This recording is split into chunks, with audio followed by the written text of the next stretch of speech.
table, you know that's what fables are made of. Everybody sing, oh yeah, it's a critical hit. My main man and double damage with it.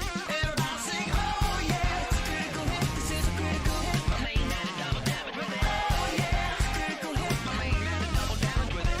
Everybody sing, oh yeah, it's a critical hit. It's critical, critical hit.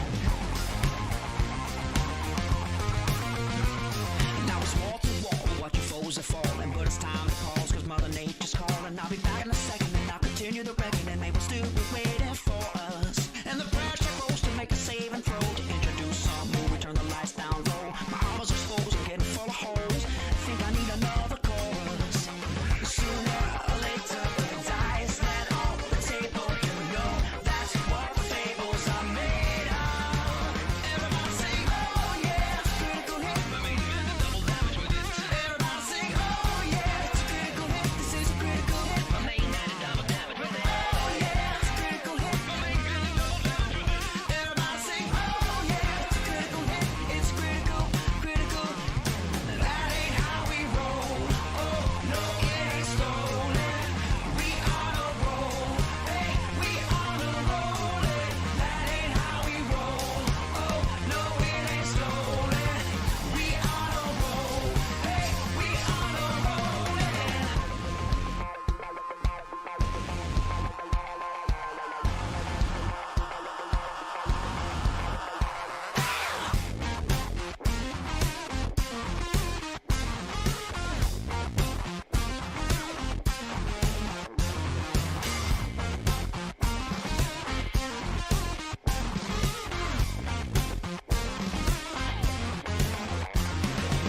Sooner or later, the dice land on the table. You know that's what fables are made of.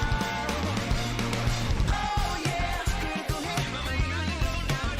Everybody sing, oh yeah, it's a critical hit. This is a critical hit. My main man and double damage with it. Oh yeah, it's a critical hit. Everybody sing, oh yeah, it's a critical hit. It's critical, critical. Everybody sing, oh yeah, it's a critical hit. Everybody sing, oh yeah, it's a critical hit. This is a critical hit.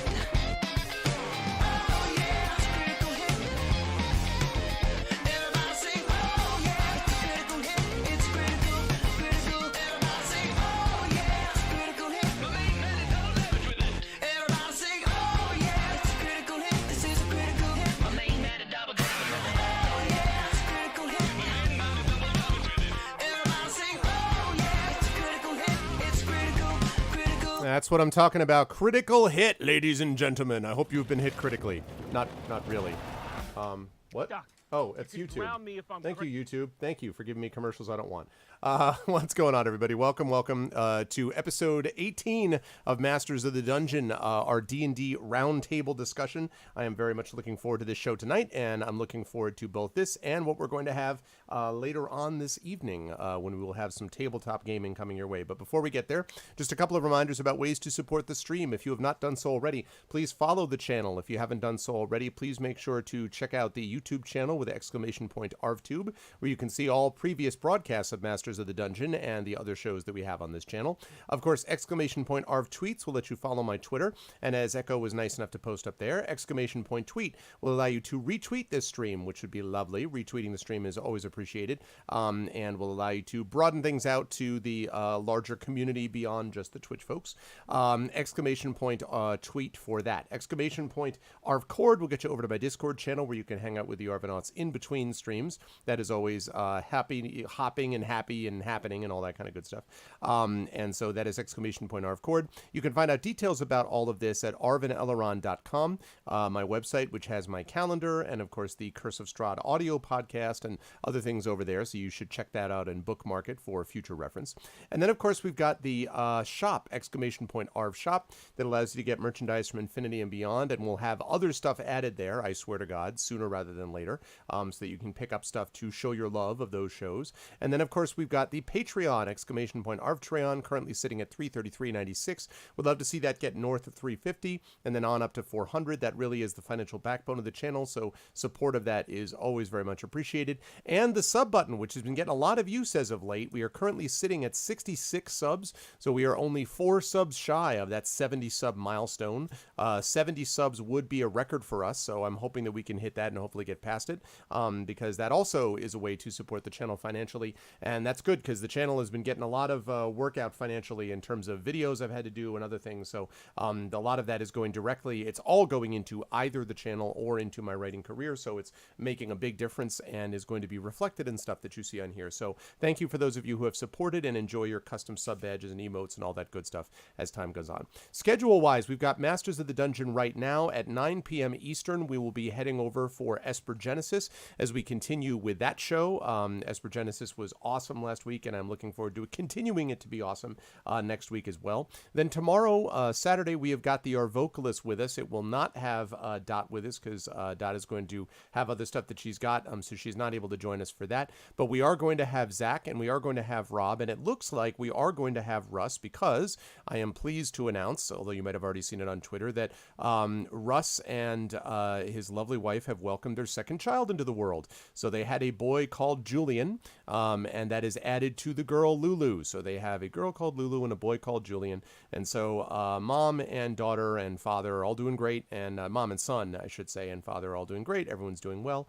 And so, yeah, it looks like there's a chance he's going to be able to be back with us on Saturday, which was not, we didn't know if that was going to happen, but indeed that is going to be the case. So that's awesome. So we will have those folks back with us for the Arvocalis and the Banner Saga 2. And then on Tuesday, we will wrap up the month of April with the Adventures of Middle-earth with our last session of the month. It's going to be a very busy one. And then the Occupation as we continue that way over on GOG. So that's what we've got going on. A lot of good stuff happening.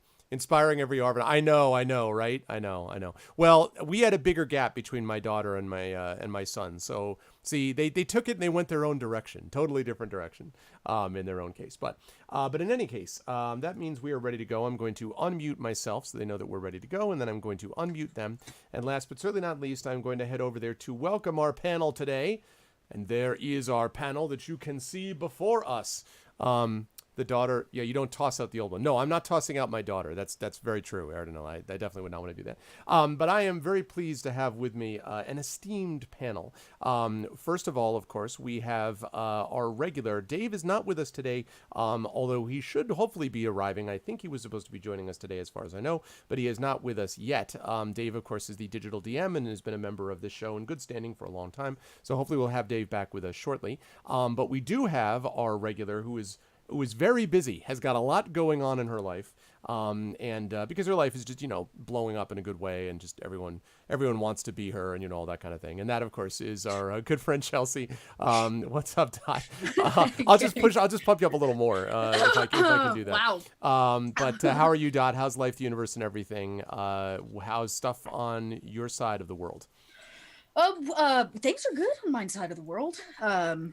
I think. Yes, I'm super duper busy.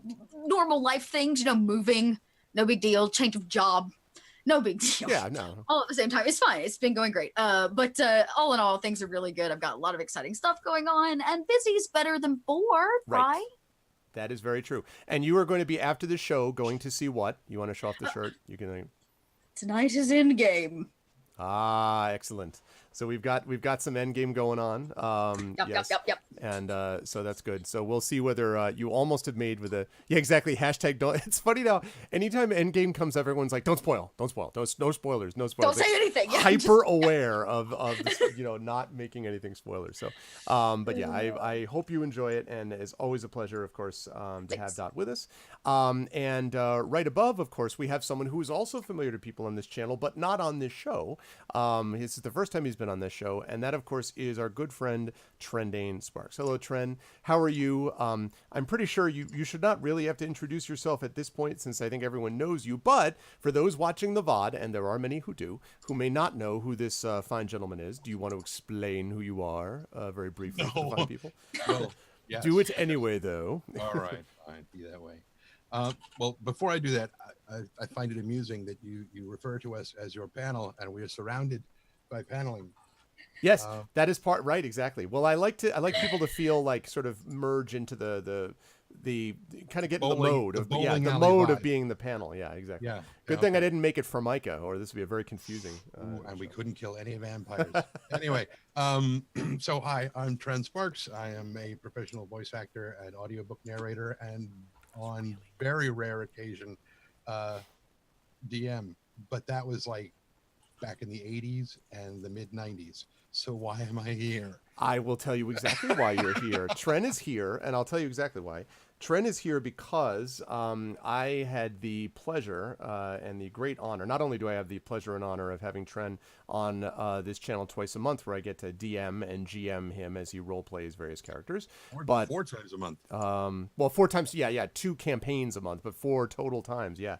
Not only do I have that, but I also had the pleasure of seeing Tren be part of Grimjack's, who has been on the show before, Highlander show, which was really, really good. I know you looked familiar. Yeah, he's like, Now I know things.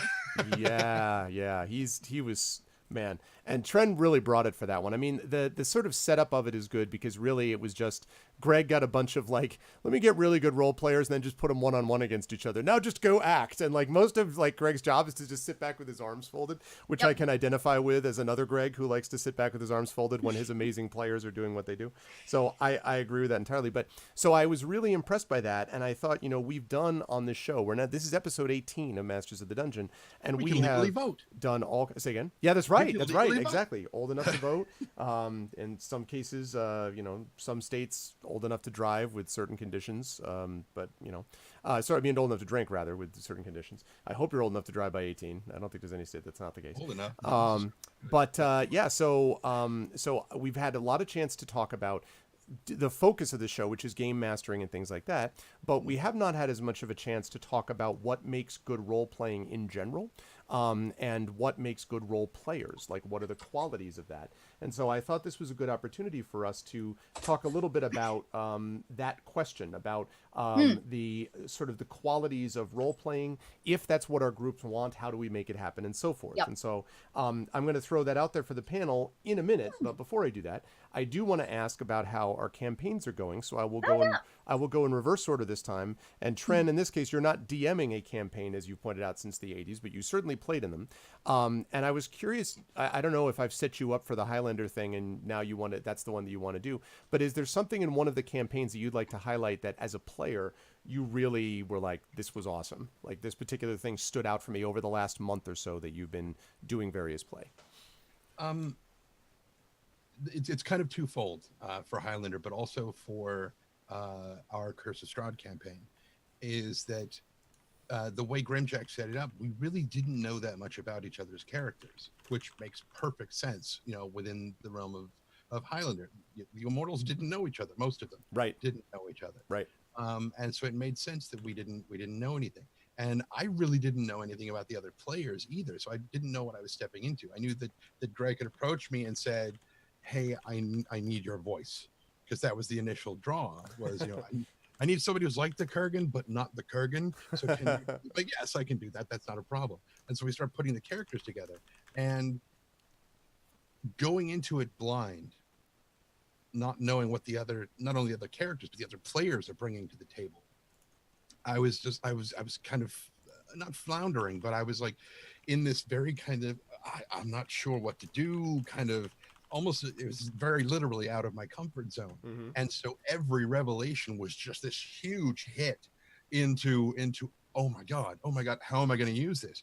And it was like a hardcore exercise. It was like just instant reaction. How do I play with this? What would my character do? So it's knowing your own character and how they would respond to just about anything. Mm-hmm. And when something gets thrown at you, you either have a reaction ready to go because you know your character pretty well, or your character doesn't know how to react to that. And then that's where you get some amazing role play to come out of it. And most of it was, completely unscripted. And we had keyframes that we wanted to hit. And everything else we just kind of played around with and filled in the gaps with some amazing stuff. It was I feel like I'm drifting off topic, but No, I mean this is I wanted it you was to, I wanted you to rave about it.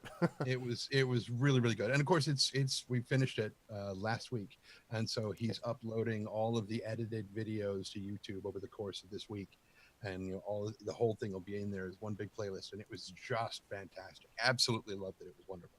And I've actually just put a image link up in the center window. You folks will be able to see, and that is Trent's character, which is every time I say this, I feel like I'm saying "Oh, really?" and that's not it. Like what? Onye. Onye, right? Okay. Onye, the Mad Eagle, right? It's Russian for eagle.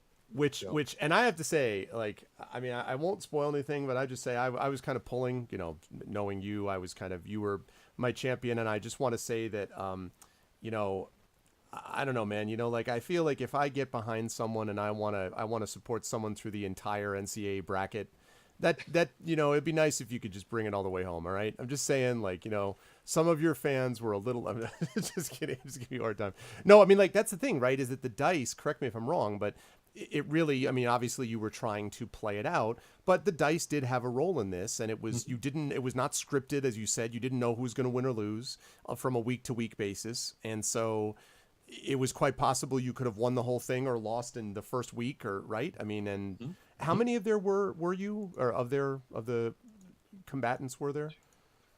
Six. Okay, so yeah, I mean it's a really neat idea, and I just was really really impressed with it. And I'm curious. Yeah, exactly, Echo. I'm also curious about, was there one particularly challenging aspect of that character for you that you had not expected would be that way? That perhaps also might be the most rewarding, but was there one that was very challenging in terms of, because the voice, I mean, like, not for nothing, but I mean, you are, as you said, a professional at doing this, but what was the hardest part, I guess, the most challenging part of doing that character? Well, with the voice, part of me was because I kept looking up things in Russian, because I figured I would have to learn how to say them in Russian. Okay. Because he's not Russian. He's not from there. He's closer from Moldova and Romania, around in there. Okay. But none of those countries existed when he was born. He was born 8,000 years ago. It's like, so it doesn't have to be Russian. It can be something that sounds like it, but if anybody's like, that's not Russian, that sounds nothing like it, it's like, good. Russian as a language didn't exist back then. Right. Joke's on you. I speak 8,000 years ago in ism. I mean, what was the American accent like 1,000 years ago? There wasn't one. Wasn't one. America. It's just like, so that wasn't as bad as I hoped. I was hoping I was getting the pronunciation fairly close, but if it wasn't, eventually I realized, look, if it's not close, it doesn't matter. Nobody speaks his language anymore anyway. It wasn't disappointing. It was a little bit disappointing, but there were several, like I said, there were several vignettes that I wanted to get to, and they wound up not coming up, and that's fine. I mean, what author, and we are, in a sense, authors, all of us, each of us is an author of something, have to remove, scenes from the story because they just don't flow right, or you just couldn't work the narrative to it. It's a shame that it had to go because it's probably a great scene, but this particular vignette, I had to remove it. And that was probably the worst of it. I would say that going into it not knowing the other characters was rough, but it really wasn't. That was kind of the core part of the game. Now, in our D&D campaign, in our Curse of Strahd campaign, that was hard. That was like, because I still think our party, mix is off, but still, we're doing okay for now. Anyway, whatever. You're managing. Zarama helped. Yes, a lot, but I still would prefer to have a cleric. Anyway, Well, So anyway, yeah, it was just great. It was wonderful. Would you please take your ice cream somewhere else? I am good, thank you. I'm having a serious conversation. Anyway, I also, one completely off the point of this, and then I want to ask Dot what she had, but I for campaign stuff. This is just a question. I was playing Grim Dawn, which was the chat chosen game of the month a few days ago.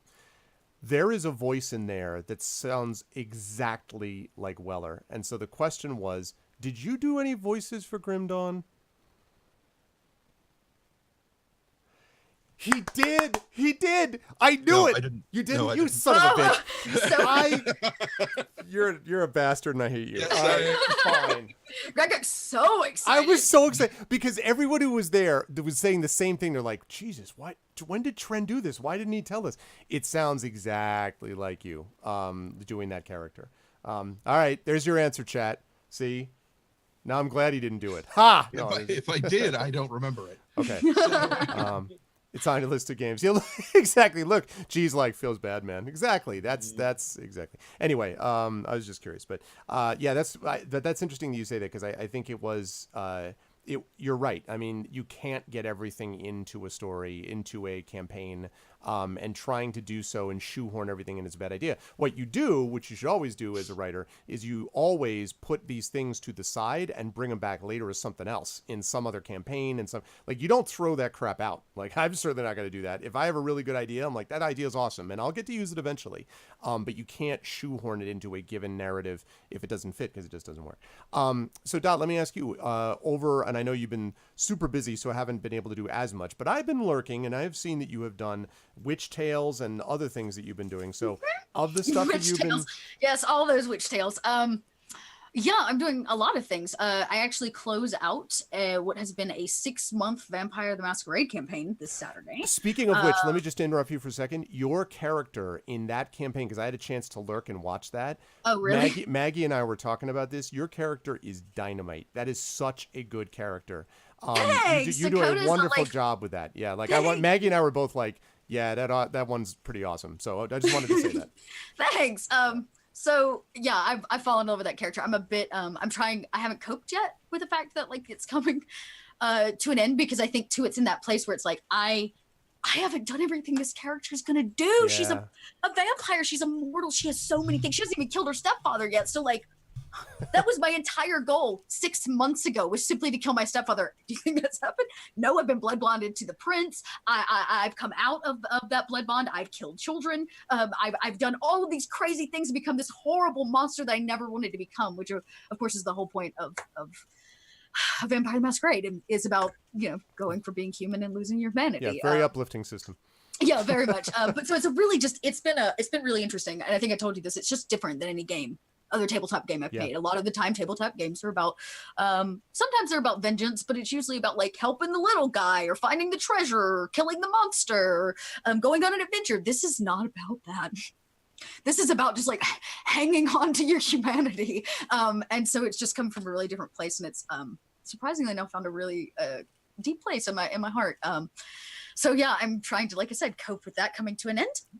But I'm really excited for the next thing that's coming. I can't tell you the character that I'm playing, but I can tell you that following this campaign, Roll For It's going to be doing a Game of Thrones campaign that's taking place nice. for the first book, set in the Riverlands only. Okay. So it's like a Riverlands campaign. I'm very excited. It should be just like Vampire, all the intrigue, all the politics. This is people- good. Another really happy. We're nailing it. It's really. All the blood. Yeah. And then So, after that, it's called Nuclear Death, and I'll be playing a roach in the aftermath. the remaining, the only one. Yeah. The immortal roach of the no, it's been great. It's been so obviously Roll For It has my heart, and those games have been going good. But yeah, I have been playing. I launched a Patreon supported campaign called Witch Girl Adventures I'm sorry, Witch Girl. Sorry. Witch Girl, yeah, the Witch Girl tabletop, which I've been kind of raving about for a while, but the campaign is just going superb. And part of it, I think, is right cast. Like I have just the right lighthearted women around a table that are like, we take this just seriously enough, but we also don't take it serious as we're playing teenage witches. Like it's so much fun. So it's just a really fun campaign. But yeah, that one's we've been doing some interesting stuff because one of my players is going to be missing quite a few games, and so we've been doing a lot of one-on-one sessions. That's for my Patreon supporters that like fills in what happens when her witch is away. So it's like these little mini campaigns, and I always forget how much I love one-on-one Yeah. DMing. Agreed. Yeah, it's I'm actually I'll be taking over the final season of our podcast, and I told him I was like, be prepared. The first 4 episodes are one for each of you. And they're like, we get a whole episode to ourselves. I was like, yes, you do. Nice. Be prepared. So yeah.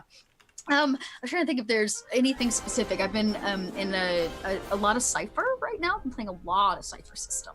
And I'm in a game over on Unmade Gaming's channel called The Men of Letters, which is this kind of like pseudoscience, kind of Cthulhu-esque 1920s horror. And it's been great. It's like diesel punk horror. And so I'm playing a little Boston newsy boy. It's great. Nice. I'm loving it. There's a GIF out there somewhere. I made one. Of you being a newsy boy? Of me being a newsy boy, I'm like pulling at my suspenders. It's a lot of fun. Okay. It's great. It's a lot of fun. Outstanding. So that's been cool too. I've been in this like horror kick, I guess, lately. So Witch Girls is a nice balance because it's just the breath of fresh air that I need every Tuesday to get past my kind of hectic weekend. So. Oh, that's good. Yeah, as I say, yeah. Sorry, Witch Girl. I was lurking and I knew it was the witch thing that I was watching. It's okay. That's why I got so tickled. It tickled me. I was just combining that in my mind with Tales. DuckTales. Witch Tales. But thank you for the resub, by the way, Garmin. 17 months. Wow. Thank you so much, Garmin. I appreciate that. So you actually have a link up to this? Okay, in chat, Echo has put a link to the voice to the sound. Trent, click on that and tell me. I'm listening to it right now. Oh, I gotta get on this. Oh my God. Okay, listen to that again. Everyone turn up your volume for a minute. Tell me this doesn't sound like Trendane's, like Weller Pale. Trend's Weller, okay? Here we go. You're back. Is there anything I can help you with? Oh my God. Okay, you gotta list that first part and tell me that's not you. It's not me. But it sounds, but It's not me. You got to admit though. It does. It does sound a lot like Weller, but that's not me. All That's right. Okay. I was so convinced too in that clip. Like you were super convinced. I like how Echo titles that clip Trendane Sparks, evidence speaks for himself. Right. We disagree with you, all right? You don't know what you were in. Yeah, you have no idea who you are. In defense, someone's defense, I don't know who is, but in someone's defense, while you guys were talking, as soon as Echo put that in there, I was like, what is it? So I muted my microphone here and clicked on it. So I was trying to listen to it through you guys talking, and I was like, wait a minute, is that me? Backing it up over, and I was like, no. And then you guys kept talking. I was like, I can't hear. I'm gonna have to turn down Zoom all the way so I can hear. And that's when you were like, Trent, go listen. And I'm like, okay, now he's gonna... Okay, now well. No, it's not. Okay. Just making For sure. a moment there, I thought. That's funny. So yeah, okay. Well, anyway, back to the subject of what we're talking about. So, yeah. Well, on my end, the campaigns have been wonderful. Have been excellent. I should say, by the way, for those who are watching and did not have a chance to hear this from me before, I want to thank everyone again for making the Night at the Forbidden Library Kickstarter an enormous success. Tales and Tomes for Forbidden Library Kickstarter ended at 1,002 backers and $27,000. So it was off the hook. It was so successful, beyond our expectations, and so thank you all of you who made that happen. The last, if you want to get a chance to see this, the last Esper Genesis session, which was last Friday, is when the actual Kickstarter closed, and for the last probably about 5 minutes or so, we just stopped and watched because it was literally just pushing. Like, we must have made something like $2,000 or $3,000 in a couple hours. Like, there was a huge push at the end to try to get to the 1,000 backer limit. And Ed Greenwood tweeted out, and he did this, said that he would tweet out library stories if it reached this amount. And like he did, like the minute it funded, then he started tweeting out like really funny library stories and stuff. So it was a team effort, and I was really grateful. So thank you. So that was the coolest thing that happened to me in the last month, was that was just super neat. But on the campaign side, I think the one that I want to highlight here is my Esper Genesis crew. And the reason is, I mean, there's been great stuff going on with everybody. But the reason I wanted to mention the Esper Genesis crew is that there has been a really great series of character discovery moments, and in particular, Johnny Pittman, who folks know here as Video Store Cowboy, and Carlos Hernandez, who is a best-selling author and a really good guy, speculative fiction author, and also a professor, by the way. He plays a character called Sleepwell in that campaign, and he's really been a wonderful addition to that campaign, very good on the RP. And basically he plays this Volno, which is this cat-like creature that is a teenager. and he basically acts like it. So imagine like teenage angst emo cat, that sort of thing. Who broke away Next from his great family. anime. Yeah, they exactly. I could already see the memes. So that's what's been going on with him. And he loves technology, and he's kind of defensive when people ask him about his love of technology. And so Aramis, who is an Ashen Forged being played by Johnny, is kind of this sort of semi-cynical, not exactly cynical, very much Han Solo to, Carlos's Luke, if you wanted to put it that way. And so there has been this real kind of tension between the two of them, which really kind of boiled to a head as characters in the last session. And it was really, really great to see them going in different directions with the other sort of party members smoothly figuring out, okay, we got to figure out how to smooth this over and decide how this is all going to work and everything else. And in every case, everyone has to check with each other. Are we all good? Just want to make sure we're all good as players. And that, of course, has all been fine. But the thing that's been great about it is that it's really given Johnny something else to define Aramis against. Aramis was coming into his own anyway, but I mean, he really has been able to define him as kind of this, like, here's the way the world works. I like you, kid, but you don't understand everything. And he's like, shut up, dad, like the equivalent, like, I know what I'm doing, type of thing from Carlos's character. And so it's been really, really awesome to get a chance to see those two players kind of play off each other and really enjoy the experience of doing this in a future setting. And of course, there is a universality to all of this, because even if it's set in the far future, there will still continue to be people disagreeing between generations about younger versus older. And just like 3,000 years ago, there were pieces of papyrus found in Egyptian pyramids saying that the world is falling apart and kids don't listen to their parents. That was happening. That literally was a thing that was found in an Egyptian pyramid. And that's the same thing that's been going on ever since. So it was really fun to see them not only pick up on the universal themes that we're familiar with, but also to be able to define their characters, not only themselves, but with each other. And so that's been interesting, and I've been really digging it. So I'm super excited about how that campaign has been going. So I want to ask everybody here. Oh, your DM had to cancel your game. Oh, I'm sorry, Judo. Well, more time you can hang out with us. You can That's what I was you gonna can say. live vicariously through our game play, etc. So I want to ask everyone, throw this question out there that I did before about the question of role playing, about encouraging active RP.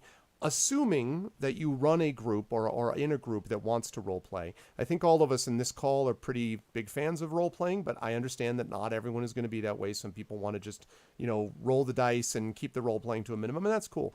But for those of us who do want to role play, I'm curious about the way that we encourage that, because it's all very well to say, oh, just sort of be yourself and find yourself in the character, or, well, just lose yourself in the character and let the character make the call to shots or whatever. But I'm curious about how we encourage it and how, as players, we sort of go about doing it when we're playing, how we sort of do those things ourselves. So either DMing, GMing, encouraging it, or as players, actually, how do we do it even if we're not being encouraged to do so? And I'll throw that out to either Tren or Dot, whoever wants to take that first. So I have a rule I say a rule, it's not really a rule. I have a thing that I believe is a GM, which is that when you start a new campaign, the first NPC that your players come in contact with will set the tone for RP for the rest of the campaign. Ooh, that's a good rule. It's the first interaction that you have with any thing in this world that's outside of what your players have created. It's the first major role play opportunity with the world you as the GM have created. And so that first NPC is vital to setting up the comfortability at the table, and you as the GM, like, first reading how your players and what they need more or less of from you, Right. and vice versa. It just sets a tone, Right. I think. And so that's kind of a rule I play by, which is like, I never make my first NPC just a throwaway NPC. It's always important and has some kind of weight behind it so that I can just gauge where That's a good we're idea. at. Yeah, that's a good idea. Tren, how do you as a player, when you're sort of going into a new character, how do you invest yourself in that character and prepare yourself to role play it over the course of one or sometimes many sessions? Bit of a cop out here. It depends. Okay. It Not a depends cop on- out, because that's my answer. Right. I mean, it depends on who I'm playing with. Who are Okay. the other players? If they're people that I know, for example, the Rise of Tiamat thing, the guys had a chance to get used to know what I'm like when I'm RPing. Right. And so it was much easier to bring in Weller, who is nothing like Fifely. He's not nearly as angry as as Fifely wound up being, and he seems more bumbling, even though he's really good at what he does. Right. But he's a very different. And I wouldn't probably have started with a character like that if I didn't know the players and know that they could probably handle the kind of person that Weller is. Yeah. And by the way, Curse of Strahd itself is, I think, an advanced level module. I think Curse of Strahd is not something I would run with beginning players. I don't think because it's going to end up being too either stereotypical, or it's going to be potentially a little bit dangerous, because I mean that deals with some pretty serious, like, it's not a happy-go-lucky type thing. So it's definitely something you need to know your players. Sorry. Right. No, that's perfectly fine. As for getting into my character, I mean, I mentioned at the top of the show that I have DM'd before, like at least 2 different times. One was in high school, because my principal said, no, we're not going to let you play D&D because it was the Satanic Panic. We're not going to give you a place like a cafeteria table after school to play D&D if you want to. No, don't give us a safe space to play. Anyway, so my intro to speech communication teacher, she said, okay, I want you to, your assignment for the class is to, write a speech to convince someone who doesn't want to do that it's okay to do that they should. And I'm like, D&D. How am I going to do this? I'm like, I'll run a campaign. And so I set up a campaign, and it was actually the Red Box from 1983. It's the solo campaign that came with that. I ran that, and I picked 3 girls out of the school to run the characters. There was no RP. It was all strictly mechanical, but they had a great time.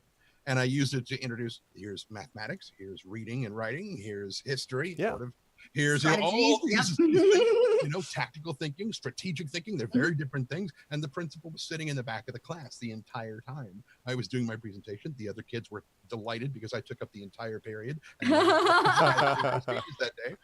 But when we finished, he came up to me after the thing was over. He said, that was very well done. You still can't play. And I looked over at my teacher, and she was like, A. I was like, yeah, well, at least I got an A on the assignment. But that didn't have any RP in. When years later, in the mid-90s, there were no mechanics to the game that I was DMing. It was me and my housemate, and we would walk around Sunnyvale in the middle of the night, just storytelling back and forth. I was running the world, his character was moving through the world, and it was all just this organic, everything evolving as it should normally, just storytelling back and forth. And we had some amazing times. Sure.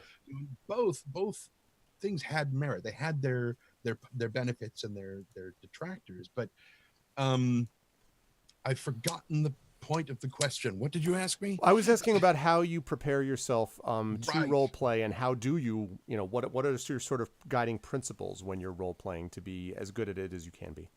The character that I create whenever I make one, to finally answer your question, he has so many plot hooks, or she has so many plot hooks built into them that they are like some kind of BDSM hellscape.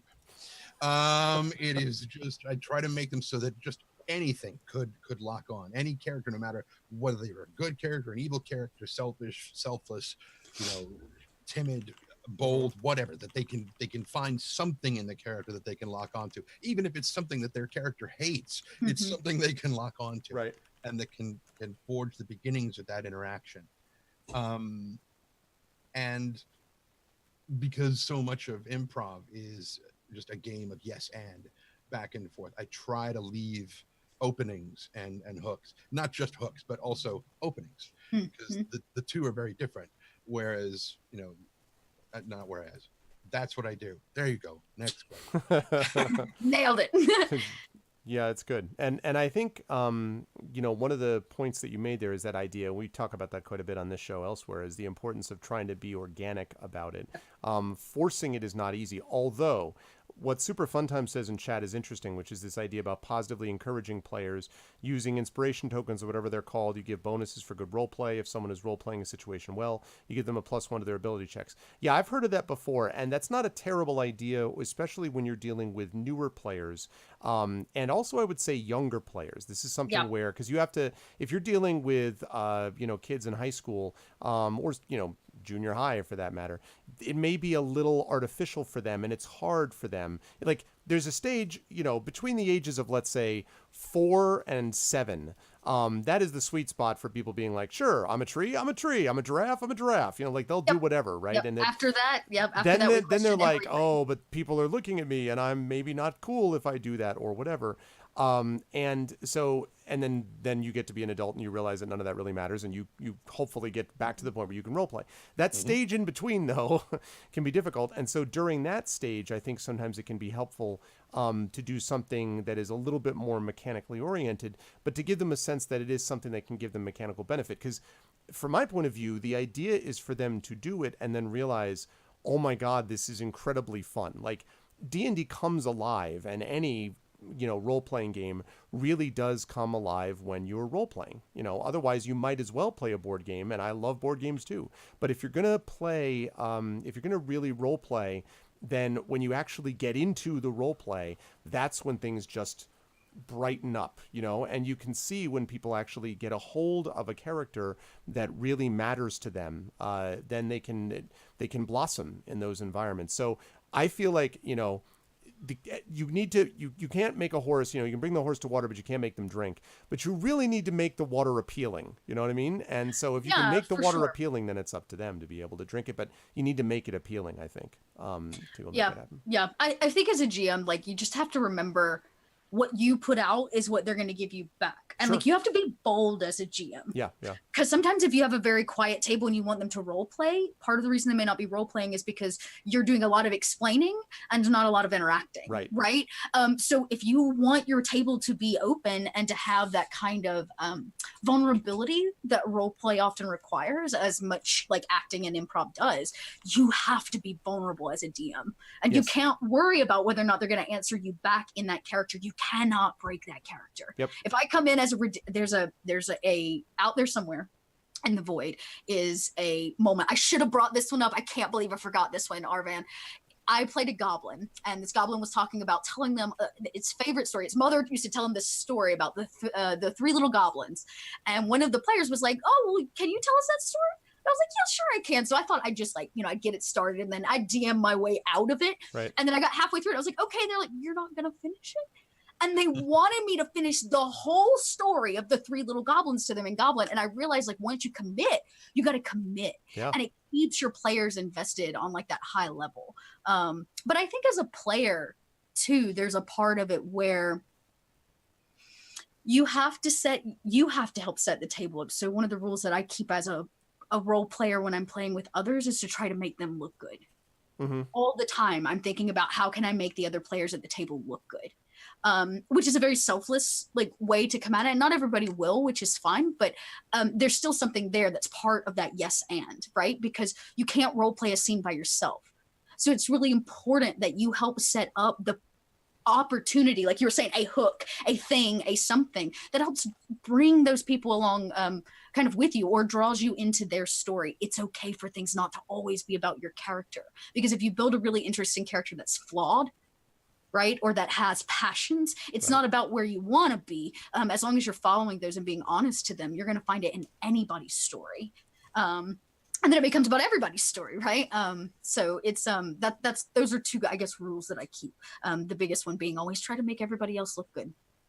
Yeah, that's very wise. And I think, and also that helps build the ensemble, performance, because that's what this is. It's an ensemble performance, except unless you're doing it one-on-one. But even then, I would argue it's ensemble between the DM and the player, and you collectively are producing this story. Mm-hmm. Yeah, I mean, I agree with that entirely. And I think one of the things that's really important and is my number one rule is if I want to get good role play out of the characters, I need to build a rapport of trust with the players so that they know that their characters will get the spotlight at various times throughout the adventure.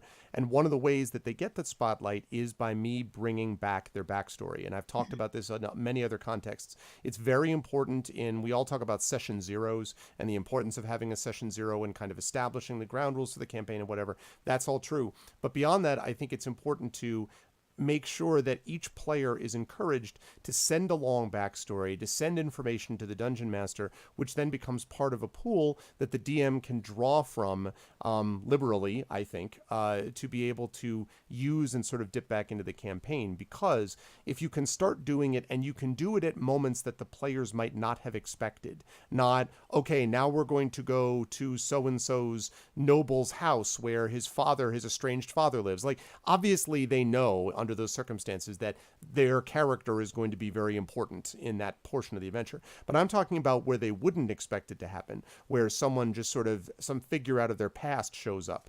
In the Esper Genesis campaign that I mentioned, Kat, I'm very lucky that I have several authors in that campaign, including Carlos.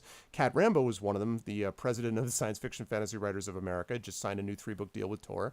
And so Kat wrote this whole big backstory involving her character, Petra Sinis, and this character that she used to get into trouble with, Tezora Maraclay.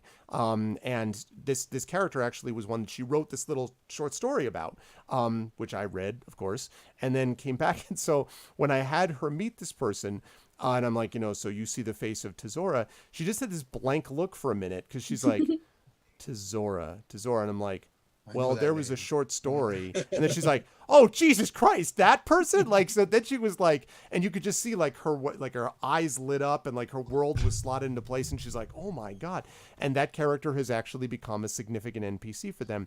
Now, Kat doesn't have problems role playing anyway, but the point is, that will get your players to role play far more because they then feel personally invested. Their world matters. You didn't just sort of say, okay, thanks for the background, I'm going to throw that into a text file and never look at it again, but you've actually drawn upon it. So if you want your players to role play, I agree entirely with Dot's statement that it has to come from you to begin with. You have to set the tone. So part of setting the tone is making sure that you're engaging with and interacting with those characters, and doing so is, I think, enormously important. Yeah, go ahead, Trent. I had a very, very similar moment to that in Rise of Tiamat when Don Cairo joined us. Yeah. And he was like, Lasali is right. You do look a lot like, and of course, Fively's like, or rather not Fively, but I'm like, I know that name. Where have I heard that? Oh, that's my father. Oh. Same sort of thing. What? Yep. Yeah, that was really good. Yeah, and you said later on, I remember you saying that that you're just like the hackles kind of rose up in the back of your neck. You're like, oh God, that was weird. So which of course is great. And yeah, I noticed, of course, super fun time. We just started talking about it when he's like, integrate their character into the world. They're part of your world. Yeah, great minds think alike. Super. It's funny too. One of the things I've started to ask of my players, because I find as a GM that backstories can often keep your characters from moving forward. That they actually ground your character in things that have happened in the past versus things that need to be happening now. If they get locked into it, yeah. Mm-hmm. Yeah, they get really locked into it. Or I've got to, like with my character Dakota, she went into Vampire the Masquerade planning to go kill her stepfather who abused her, right? Back, right? My GM actually, Mathis, he's absolutely brilliant, encouraged me to say, that's your old life. You don't get that back. Dakota is living now in this whole new thing. So when my players write a backstory, which I still encourage them to do, that's not where this point is going, but I say, do not put anything in that backstory. I don't want to know about it unless you think it's going to affect you in the future. Yeah. Right. And it's only because one, it keeps me keyed in on the important things for them. Like it's an easy way for me to be like, please don't send me 4 pages. But it also says, I know what you care about. And I know these themes and these, this general path now of how you want that backstory to affect you later, which is really my job as a GM in terms of the facilitation process. And so I want to know why it matters to you now, not then. So I encourage them, write a backstory, but don't put anything in it that you don't think is going to become important in the future. Yeah, that's interesting. And I think I would basically agree with that. Yeah, you definitely don't want to use the backstory as kind of a comfortable, like, security blanket, that you cover yourself in, and that way you never actually have to move forward. I actually think what becomes interesting is when your future conflicts with the backstory in some way, and you need to make a decision about, are you going to value what you're going to be now, or are you going to value the past? I don't know. I don't know that I would ever make that decision for the players. I think which is not at all what you're saying, but I'm just thinking out loud. I actually, thinking about it, don't think that I would make that decision for them. I think most of the time the players will choose the future anyway, because I think what happens with players is that they design a character because they think, oh my god, like, okay, there's just so much, like, how do I build a life? Like, I better, and then they put together this thing, which is often very fleshed out and very full and complete. And then they go and they exist with people in the now, and they exist with characters in the now. And there is a vibrancy to the now, and a sort of almost a joyousness about the now, I think, that causes them to, when those things come into conflict, almost always choose, these are my friends now, my family now. There's Trent had a really lovely moment in AME a few weeks ago where people were talking about, you're thinking about that one? Well, you go ahead and say it, because it was your character. I mean, like, Well, no, I don't know if I'm thinking about the same moment. Just you describing about leaving the past behind and living solely in the now. That's very Tanaber. Yeah, even the backstory it was all then. Yeah. Because Tani, Go. because Tani is a Bjorning, who is a one of the Bjorn's people, so he is very large and strong, and was a fighter who did a lot of, fought in the Battle of the Five Armies, and a lot of people died, and that's a part that he sort of left his past behind, and he is a very strongly a pacifist and a hearthminder, and he makes honey cakes for people, and he's very different. So there are a couple of occasions where he's had to fight, and one occasion or two where he's kind of lost it a little bit. And the lovely thing about that campaign is that the players are really close to each other, really understand each other, I think, and are really able to bring that forward. And so when they were deciding, because there's a lot of crap going down in Middle Earth, all right? Like, they've got this to worry about, so-and-so, one of the characters' father is kidnapped and is at the top of this tower, and then one of them's sister is this and everything. And so when they got to Tani, and they were kind of like, so, Tani, you don't have any personal connection, like, with any of this, like, what do you want to do, because we're doing all of our things for this. And there was a lot of focus on Tani in some of the earlier chapters also. And so Tani was like, well, you are my family, so I have no family to speak of now. You are my family, and so where you go, I will go, because you are my family. It was a really sweet moment that everyone, and you could tell they were all kind of like, tear up a little bit, just a tiny bit. But it was really powerful, and I think that is an example of someone choosing the future over the past. You can't force that, but I think the fact that the players believe that the characters would come to that decision is something that most of the time, I think even in real life, we will end up coming to that decision. The hope is that we won't be shackled by the past, but that it is a foundation from which we build, not a weight from which we must escape, right? And that notion of seeing that play out in role-playing can sometimes be very healing. I know people that have played through aspects of trauma in their characters and have been healed through that process because they were able to do something in role-playing that they were not able to do in their own lives. And I think that's very powerful. But you can't force it, you have to just build a safe space for it to happen. So the other thing I want to say, thank you. The other thing I want to ask about that then is, what happens if we get someone who is reticent, and this can apply also to you, Trent, as far as knowing other players who might be this way, a player who seems reticent, but it's not clear if it's because their character is just kind of holding back, or if they feel really, like, you could ask them, I mean, you could just put the elephant in the room and be like, are you comfortable right now? You know what I mean? Like, I can imagine people being like, like even cringing further. So I'm curious about how you folks would go about encouraging potentially shy players that maybe have potential, or you get the feeling maybe they do want to role play, but they're not doing so, and you don't want to be awkward and you don't want to force it or push them. How do you go about trying to encourage that? And I guess for this one, I'll start with Dot and then work back up the trend. Like, Dot, how do you do that with players when you have someone that's sort of just kind of, sticking off to the side, and you feel like they could say more if they were brave to do so or something like that. So we have to remember not everybody speaks in dialogue. Some people speak Sure. in thoughts and feelings. And so oftentimes if I get a player at my table that is really reticent to like participate in the act of dialogue that's happening, it's my job as the GM, one, to note that, and two, to say, how can I involve them? And oftentimes I'll literally look at them and say, how is your character feeling right now? That's a good one.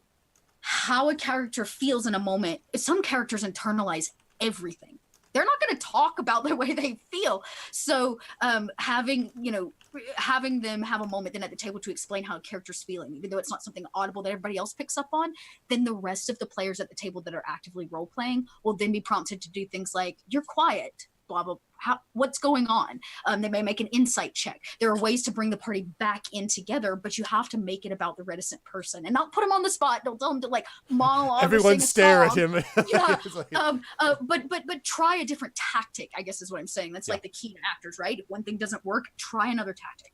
And that's what I think really happens a lot when you get those really hesitant role players. That's cool. Tren, what about you? When you're on the playing side, obviously this is the DM GM's role, but does the player play a role in helping a fellow player kind of come out of their shell, if you feel so?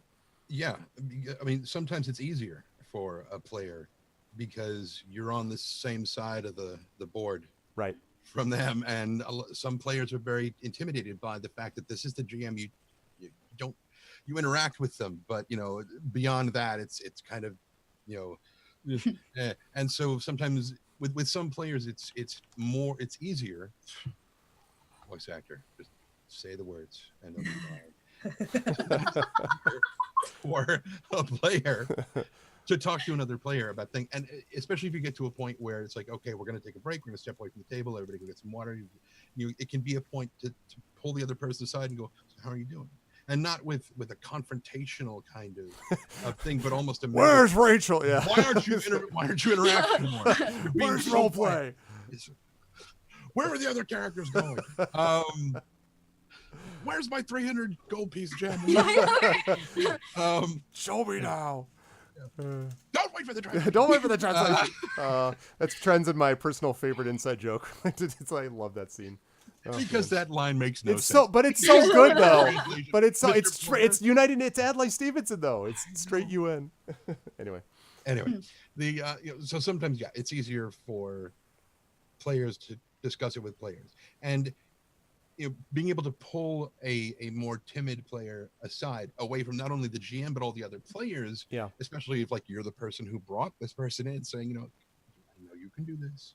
Mhm. And give them a little more secretive support, and even just the slightest bit of when they're about to do something, and you can see it in their faces when we are at the table and their character's about to react. All the focus is over here, and you glance over at them sitting on the other side of the table, and they're like, and you're like, that. What was that? Yeah. What was that right there? Yeah. What was that thing? Yeah. And it's like Mike Myers and Seth Green when they were doing the Austin Powers films. There was a point where Mike pulled Seth off to the side and said, you look like you were hesitating. So he's like, well, I was thinking about saying this. He's like, you should have said that. That's funny. He's like, I didn't want it. He's like, don't you ever do that again. If you think something's funny, say it. If it doesn't work, we'll cut it. Don't worry about it. Just say something. Just do it.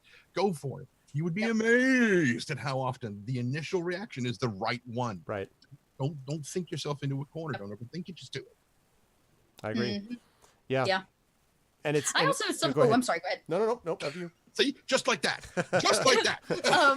I was gonna say sometimes I'll even as a GM, if I feel like my characters are getting real off track or that they're becoming hesitant because they don't know where the story's supposed to quote unquote go. I hear that a lot. I don't know where the story is going. Well, it goes wherever you take it. But I'll tell them sometimes at the top, it's not for anybody but you. Have your character write what they want to achieve this episode or this campaign or this session. Like just write it down. I want to buy a thing. I want to slay a monster. I want to have a conversation with another character or another player. Whatever it is. But what can you do in this session? Not the whole arc. Right. Just this one. And I think that that encourages some players too. It helps them just focus a little bit because we all know, I know what it's like to be ADHD, and my mind goes everywhere. Oh, I can do this and this and this. And I can do this one. And so sometimes you just have to help people focus. And that's an easy way to do that. It's just say, what do you want to achieve today? Right.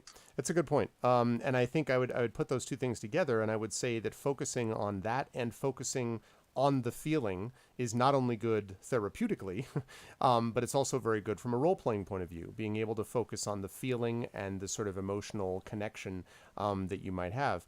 And, the other thing about that I think is important is recognizing that there are other people there who will pick things up when you do it. Like, one of the things that I often find interesting is when you have players who are not 100% sure about, their ability or whether they fit or whatever, they're intimidated by the others.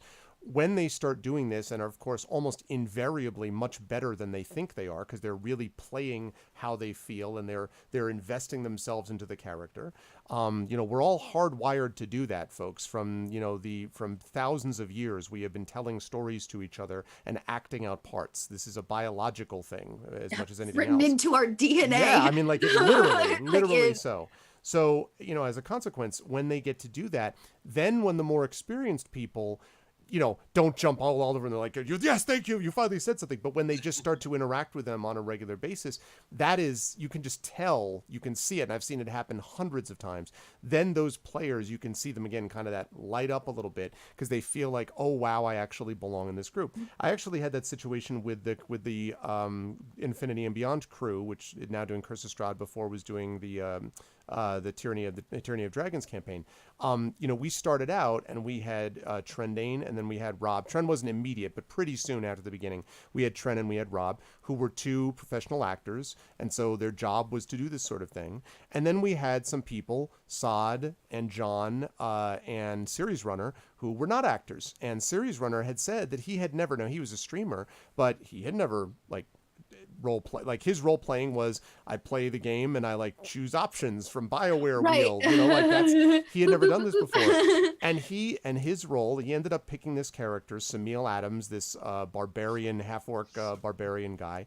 And Tren will attest to this, did wonderfully with him. He was just so perfectly suited for it. There was a kind of sardonic wit that he had.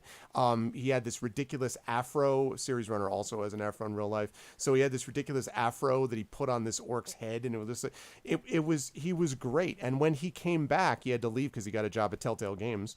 And he ended up doing that. And when we brought him back for last year's ArvCon, actually, and it was kind of a surprise, he showed up for the final battle, and he had some injuries that had happened to him in the meantime.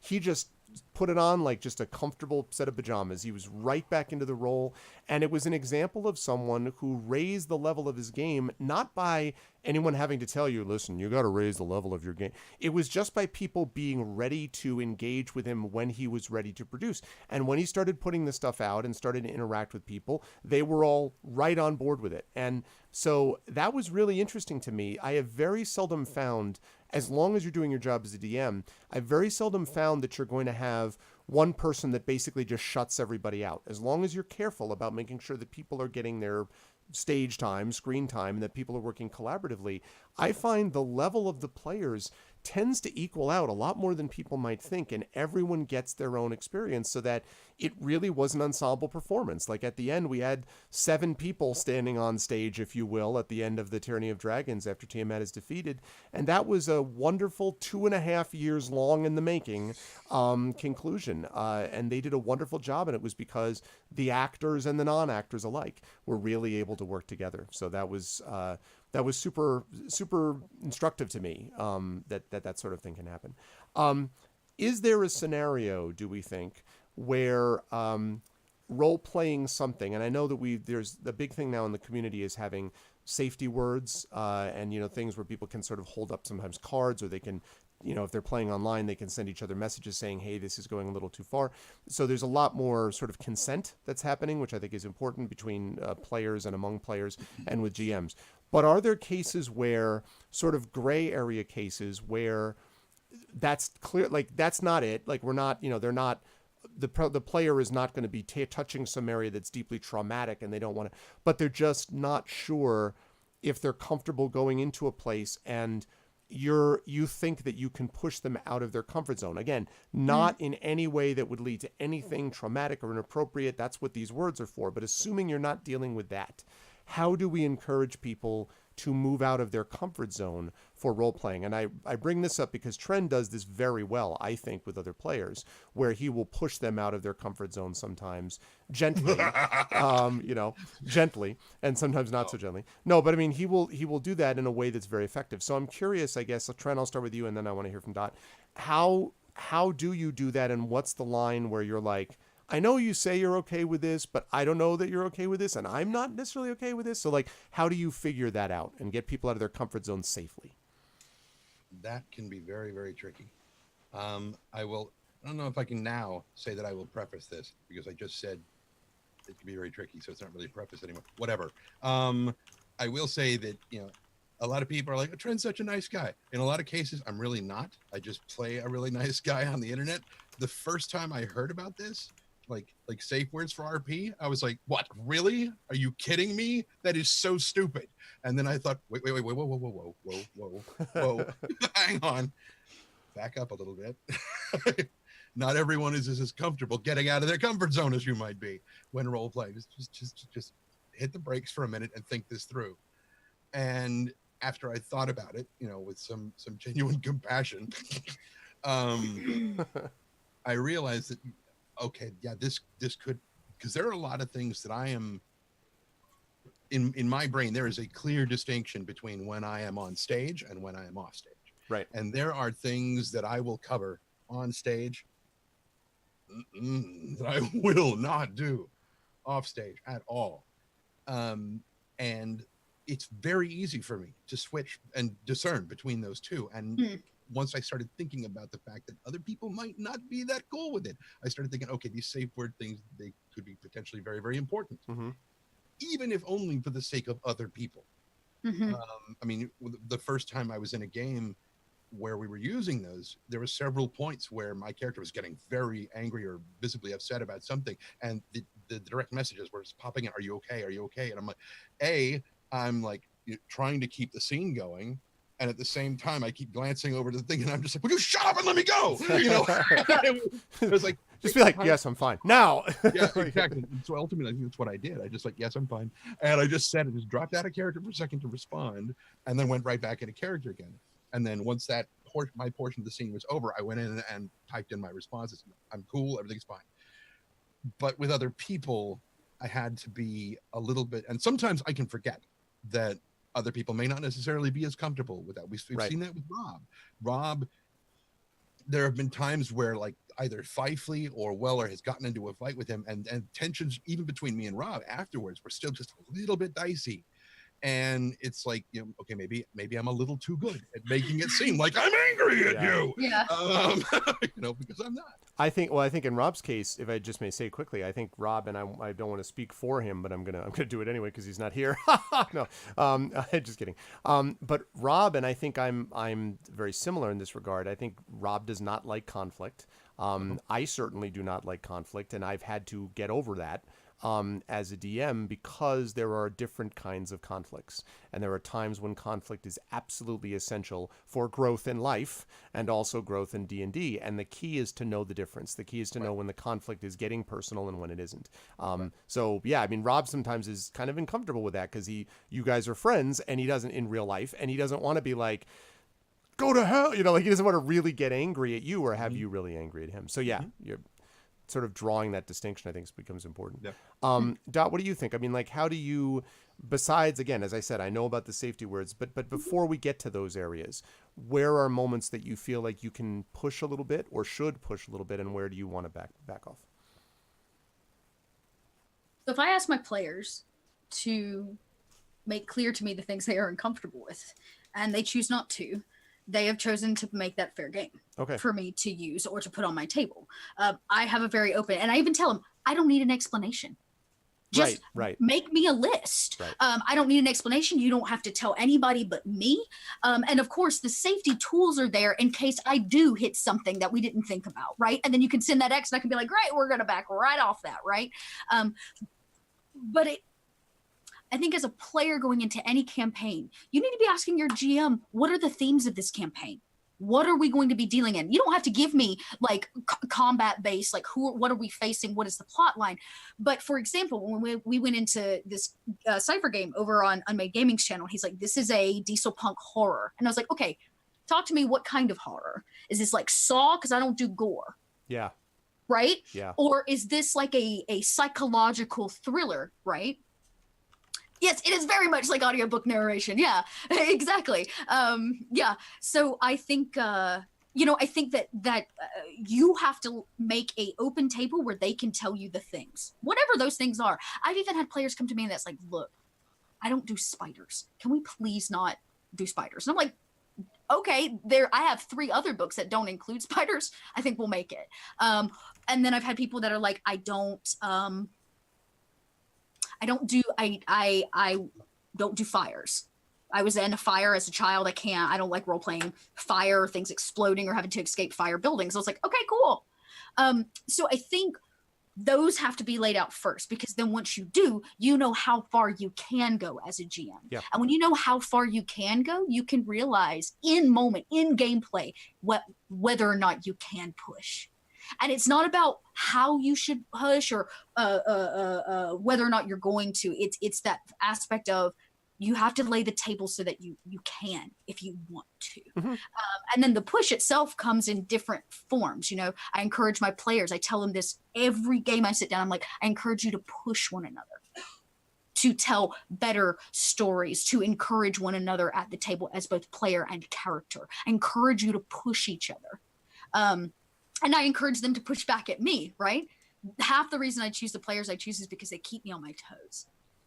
They do. And I love players that can keep me, the GM, on my toes.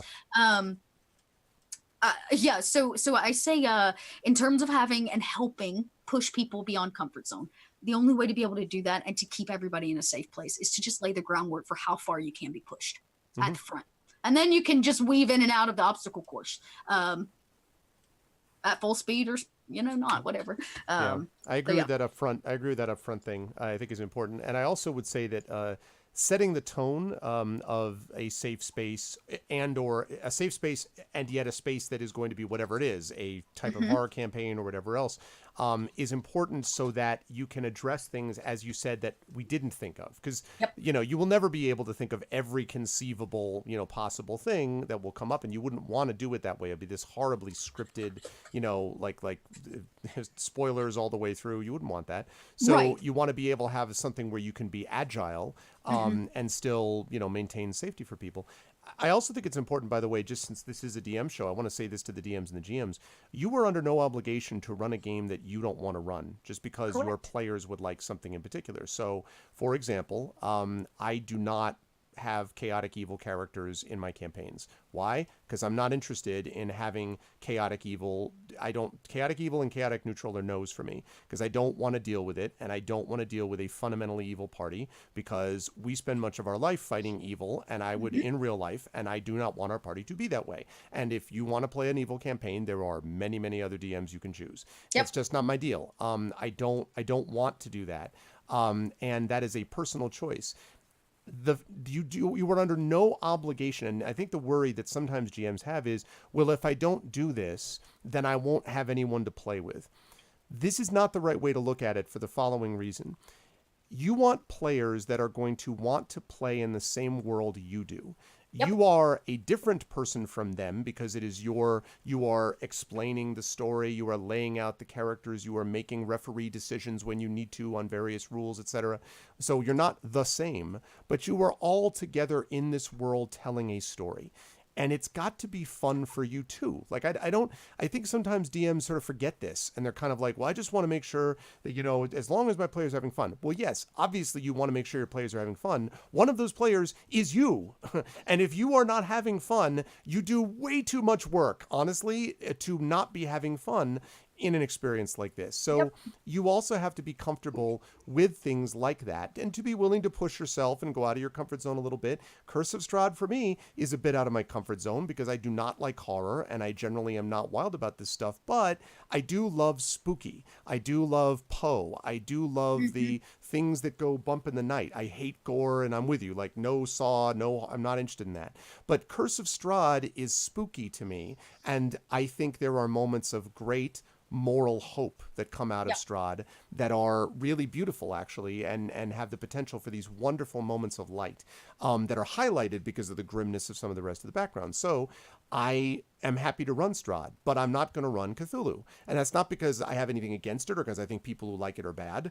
I just don't personally want to do that. So you, I think, as a GM, also need to understand your own limitations and your own things ahead of time so that you can lay out for people, this is what you want to play. And if they don't want to play that game with you, that's fine. There's no value judgment, but there will be other players. I promise you, there are 8 billion people on the planet. There will be other people who want to play with you. It's not just those 4 to 5 to 6 people, or that's the end. Like, it's not, you know? Yeah. I even, I had this when we started the Witch Girls game. This was last year, and it came out unknowingly to me about the same time Sabrina did, the new Sabrina show on Netflix. And so I had to make it very clear because they were coming in and talking, and I was like, this is not Sabrina. It is not that dark. This is like a John Hughes movie meets Harry Potter, okay?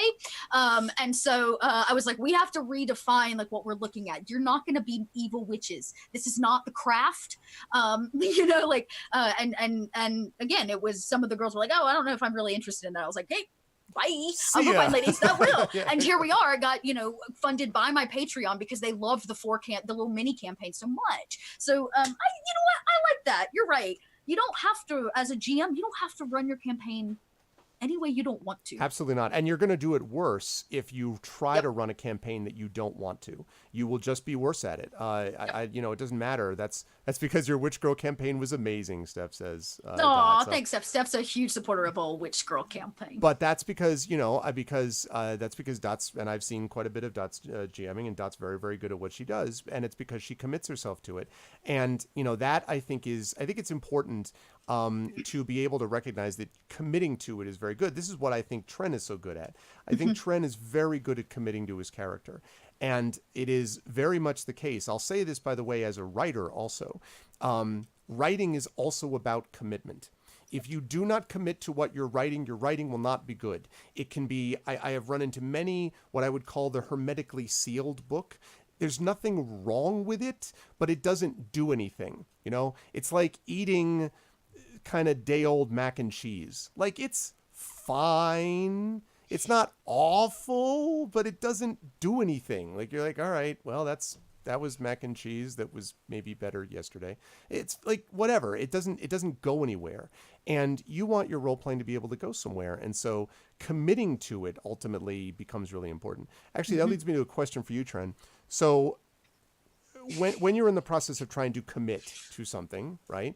Commit to a character, have there been stages or situations where you've gotten frustrated because a player that you were playing alongside didn't want to commit, and you were like, damn it, commit, check me out, look what I'm doing, why don't you Notice me. it's over 9,000, like, you know, like, it's hard to act with yourself is what I'm saying. So no, have you ever really had that not. situation? It's I was just gonna say, yeah. I could do that all for the time. hours. Maybe you should just do that regularly. Just I walk around the living room having conversations with myself. I do it every day. We should be best friends. I know. 'Cause I do that. you can talk to each other to each other. Yep. This is part of why whenever we're playing D&D, I say that, you know, I'm playing fourth dimensional chess. It's like I'm working. It's like, okay, the conversation is going this way. The possible threads are this, and this. If it's this, I'm going to do these. If it's this, I'm going to do these. So it's like every time something comes out, it's like, all right, Tren, what are you doing? This, because I've already got it planned. I know Be my exactly best what's friend. going on. It's just, I love you so much. It's Masters of the Dungeon. Friends of the Dungeon. There was one time, I'm trying to remember what the game was.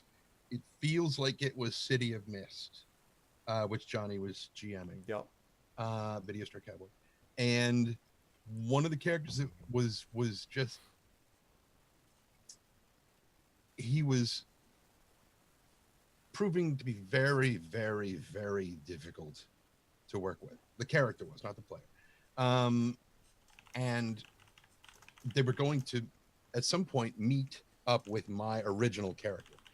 My character, who was basically a satyr, as he continued developing along his evolution, he basically was Dionysus, and he was like the god of nature. It's like, I cannot play this character anymore in this game. He is going to be too powerful to be hanging out with these people.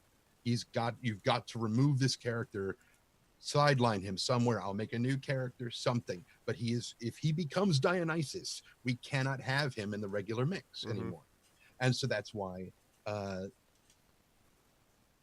forgot his name now. Whatever his name was, he went off and became like the leader of the foundation for the thing. But there was a point where this other character who was proving to just be vexing for his party, they were going to wind up going to the foundation to meet up with my character.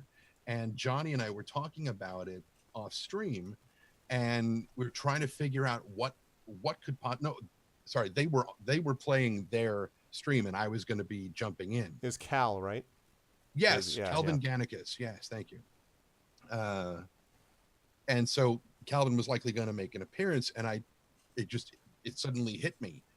Here's the solution. Since that character is tied to the cycles of nature, what happens if when they come to visit Calvin, if he's continuing to be a dick like this because it's winter, and his character is just this really hyper aggressive asshole?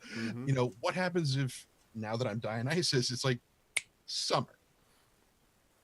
And suddenly his entire character would just reverse. And Johnny was like, he's sitting there GMing, and he glances over at the thing, and it's like, oh my God. Yeah. it's here's how I deal with this. Let's just completely just rip. You defined this is how the mechanics of your character work. No problem. My character's the god of nature. We'll just flip that on its head, and now you can't do that thing anymore. What was the question? I was asking about, did you ever get frustrated because Yes. others weren't committing to the character the same way? Which it's kind of not. He was committed. He was fully committed to the characters. The character was right.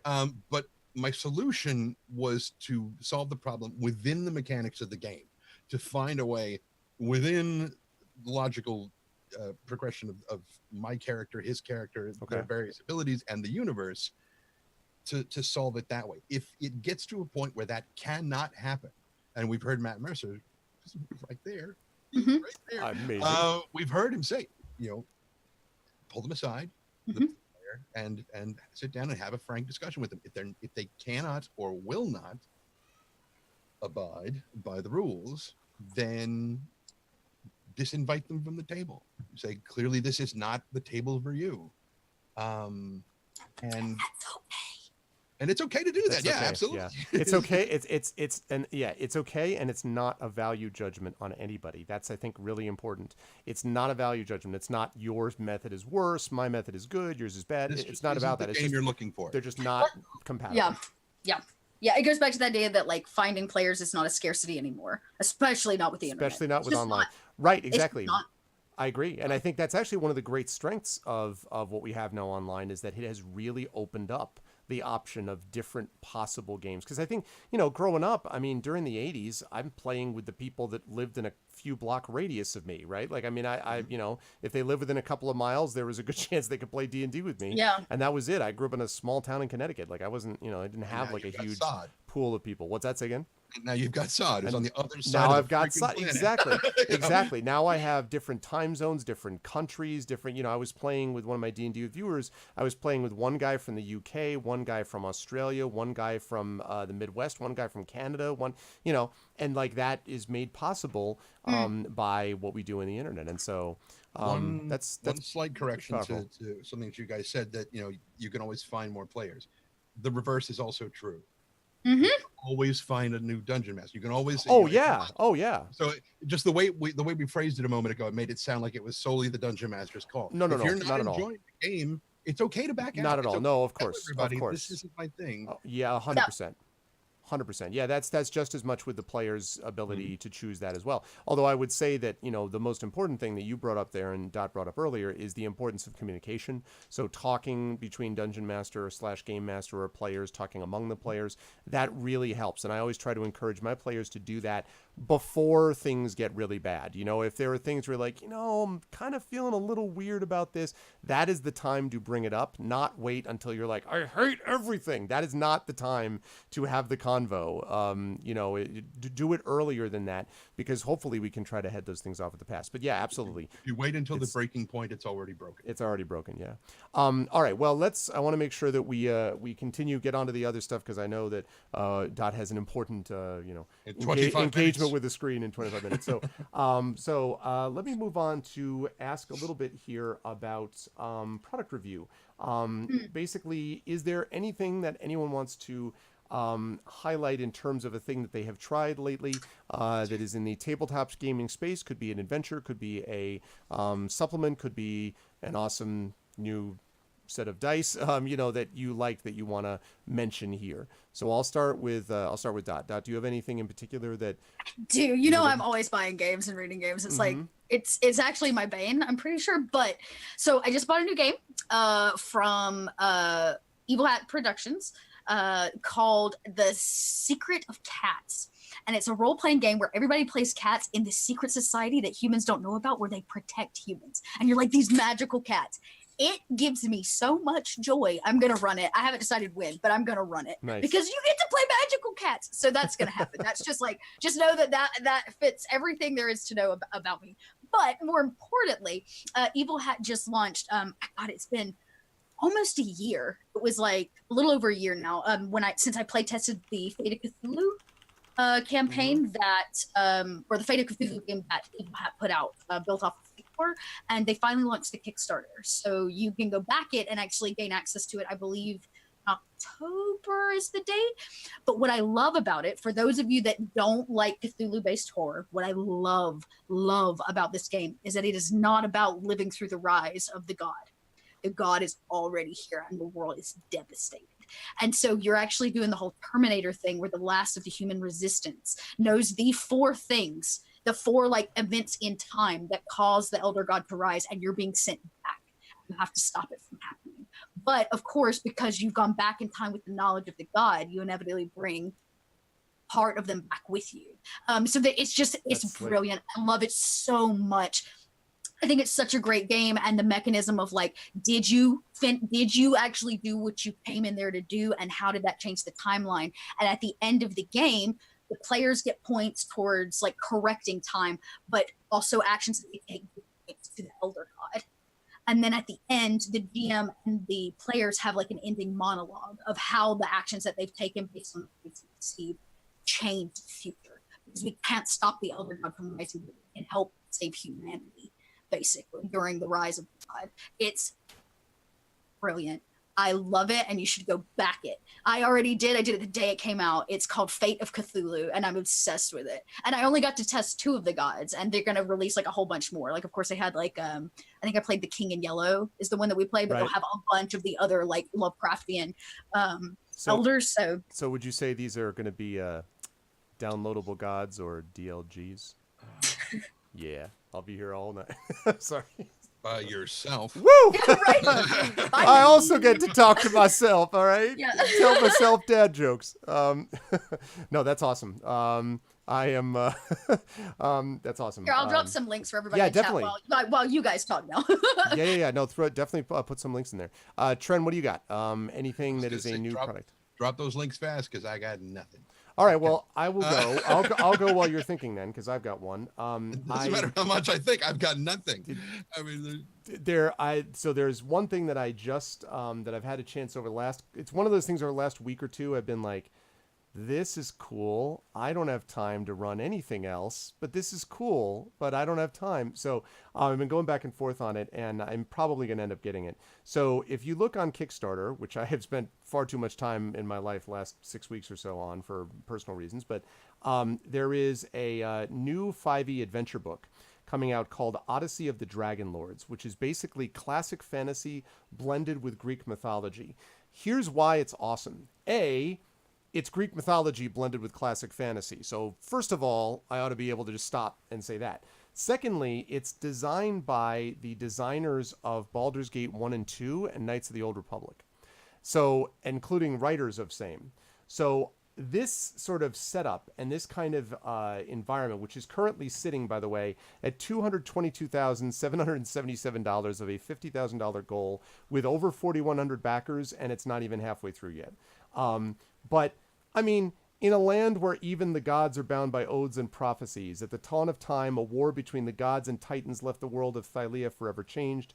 Thousands of years later, the first mortals arrived, carried by ship and dragon. The Dragon Lords were the champions who overthrew the titans 500 years ago and forged the Oath of Peace. But the power of the oath has waned, and now the titans seek vengeance. You are one of the heroes called by prophecy to end the conflict once and for all. Poets will sing of your deeds for centuries to come if you survive.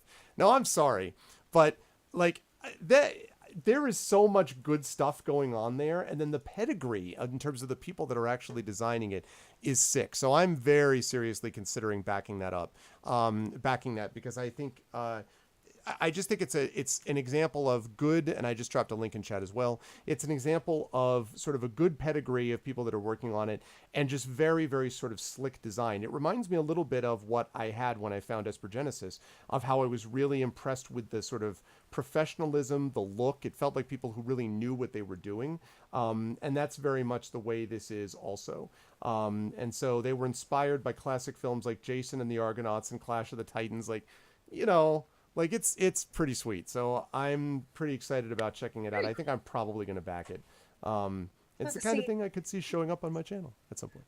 Oh, gosh. Look at us getting ready to play new games. Like, we have all the time in the world. I'm trying to think, do I have anything else? You guys know I'm a huge fan of Nerdburger Craig and all of his stuff, and he just successfully launched his Kickstarter for the expansion to Capers, called Capers Noir, which takes place in the 40s. I don't know if the Kickstarter's still up or not, but if you didn't grab a copy of Capers, you can actually get the original copy of Capers when you back and get the expansion of Capers Noir. So I got my copy of that coming. Don't you fret, because you know we're gonna have to play us like a noir mystery. I was trying to think, if you need lighthearted stuff, like I'm really into finding games right now that are acceptable for all audiences and ages. Don't get me wrong, I run my dark stuff, but I occasionally it's nice to be able to be accessible to all audiences. And so I found one called The Breakfast Cult. I can't remember if I talked about this before. It's called The Breakfast Cult. It's built off of Fate Accelerated, so it's also like it's meant to, like, you should be able to dive right in. And the whole premise is that it's basically like a John Hughes style, like, high school tale that you're playing through at this high school that has all this occult stuff going on, and it's called Breakfast Cult. It's really cute, and they come with, like, pre-packaged, and they just launched the Roll20 kits for them. And oh, that's sweet. Fantastic. I'm particularly happy with that because Tales and Tomes from the Forbidden Library was inspired by the Breakfast Club. So I am particularly. Oh, really? Yeah, you should check this out. It's really cute. That's cool. Let's see. The Breakfast Club. Yeah, let's throw it out there. I've really got to, the more I look at this, the more I'm like, I have a couple of extra days that I won't be specifically streaming myself. Perhaps somebody might be interested in playing a certain campaign on my channel. Anyway, that's pretty cool. Neat. So there's some good stuff right there. We've got Odyssey of the Dragonlords. We've got The Secrets of Cats. We've got The Breakfast Cult. I see it now. I'm gonna go over and take a look here just now. Yeah, it's I just love it. It just tickles me. The most playable cosmic horror high school mystery RPG ever created is also the most replayable. I like the idea too that, like, the most playable, like, just in case you're one, because let's be clear, the Arkham Horror Cthulhu stuff was not the easiest to kind of grok, Nope. at least initially. You can't just jump right in. And because this is actually built on Fate Accelerated and not Fate Core, it's even easier. Like, the character building, it takes you like 2 minutes. Yeah. And it comes with a bunch of pre-made stuff, which is really, really cool. So actually, I run my Sunday Fun Days, which have always been D&D, Yep. but I've had the shout out from my audience. It's like, you play so much Fate. We want to play Fate. And I was like, well, let me gift you some Fate in your life. So I decided that my Sunday Fun Days now will be D&D in the mornings. And then in the afternoon, I'm building this world in this high school. And everybody will play a high schooler at the Breakfast Cult when you come in for our little, like, shot. Nice. That's awesome. Yeah, it should be fun. And everybody will get their little taste of Fate. So. That's really cool. Yeah, I dig it. So there you go, chat. You got some good stuff from us that you can have. All right.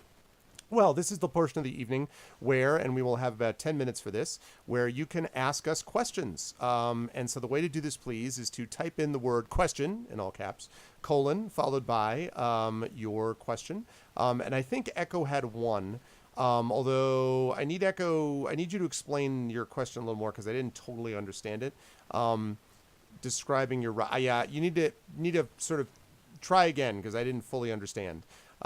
Yeah. So for example, question. Do you have a question? That's a good question. that? Dot. Yeah. Thank you for asking that question. Let's You're ask so us. welcome. Dot. What do you think about this question asked by Dot? Oh, it's for Gosh, another time. What question? What I question could is play that? this game all day, dude. No, but if you have questions for either Dot or myself or Trent or all three of us, or I don't know, you just feel like asking questions that none of us have anything to do with, please do it now, and we I will have be a happy to ask question. so. Okay. What did you guys build the Highlander game off of? What was the bait? Is it its own like standing RPG? It was I think it was just like a homebrew cipher system thing that. Oh, okay. He used Cypher as like, okay, Yeah. cool.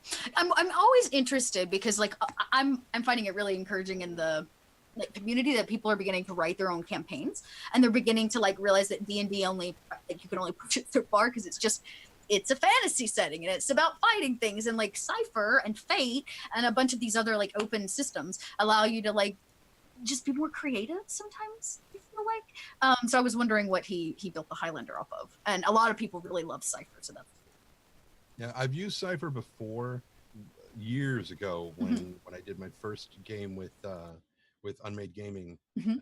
I think somebody else was GMing. I don't remember who it was, but it was a Cypher system thing where we were like back in like prehistoric times, and we had like pet dinosaurs and stuff. That's cool. He had like this big Tyrannosaurus, and his character was stupid. I mean, man, was he dumb. And my character's voice was a little bit higher than Weller's, but it was very much like Weller, and it just, the first time he spoke, everybody just lost their minds.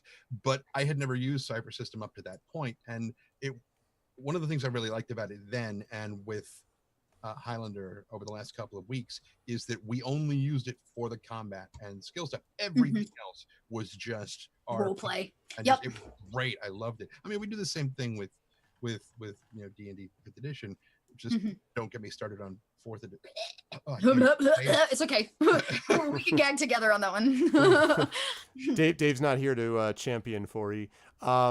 So, question: any of you ever look into Villains and Vigilantes? Plot is Earth present time. Bioengineered virus mutates people, creating superhuman characters. You with superpowers. Favorite those RPG classes. So, I do know about Villains and Vigilantes.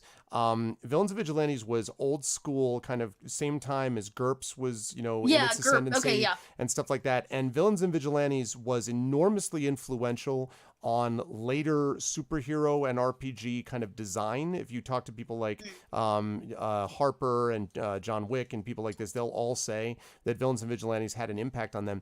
I have not played it myself, and no particular reason why other than just time, and I just wasn't able to play it at the time. But yeah, I am fully aware of it. But I think, and I was trying to think actually, I guess sort of the bigger superpower ones at the moment, Fate is one that I know does quite a bit with superhero stuff. They right? have actually I just ran a superhero campaign using Fate. I did it off Fate Core. I didn't use what is that one called? That one's called oh, I can look this up very quickly. I have it in a folder right here. That is Venture City. That's their Venture City is their, so if you like Fate Core, Venture City is their Fate Core build for superheroes.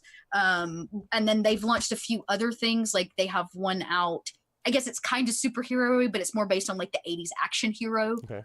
So you're like Die Hard kind of model. That one's really cool. I've been looking at that one too. But yeah, it's good. The Venture City, like if you want a very pre-built